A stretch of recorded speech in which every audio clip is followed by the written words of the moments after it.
Nag-birthday na may charity event pa. Yan ang ganap sa 60th birthday celebration ni Abante anchor Ellie Saludar. Ang detalye sa agenda report ni Sheila Salaysay.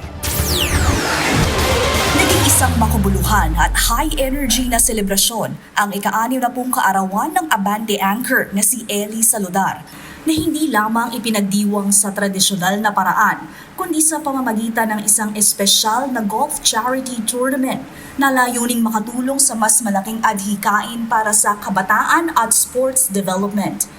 Naging isang full-day golf for a cause event ang pagtitipon, kung saan nagsama-sama ang mga golf enthusiasts, supporters, atleta, at media personalities para suportahan ang batikang broadcaster at host ng Hoy Listen ng Abante.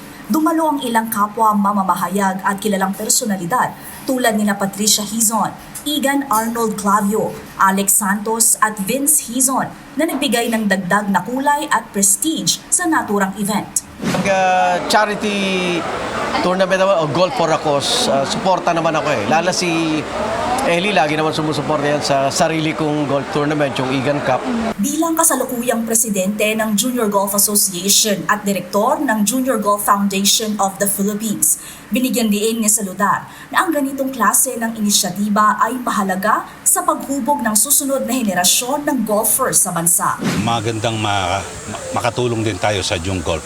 Kasi sa Pilipinas talaga napaka-importante na mapataas yung level ng ating ng ating mga golfers, kasi sa mga nakaraan yung perception sa mga golfers pag nag-golf ka pang mayaman Ngayon hindi na po ito.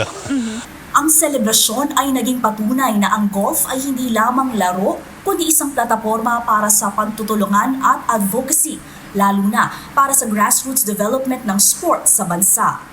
Para sa agenda, Sheila Salaysay, Billionaire News Channel.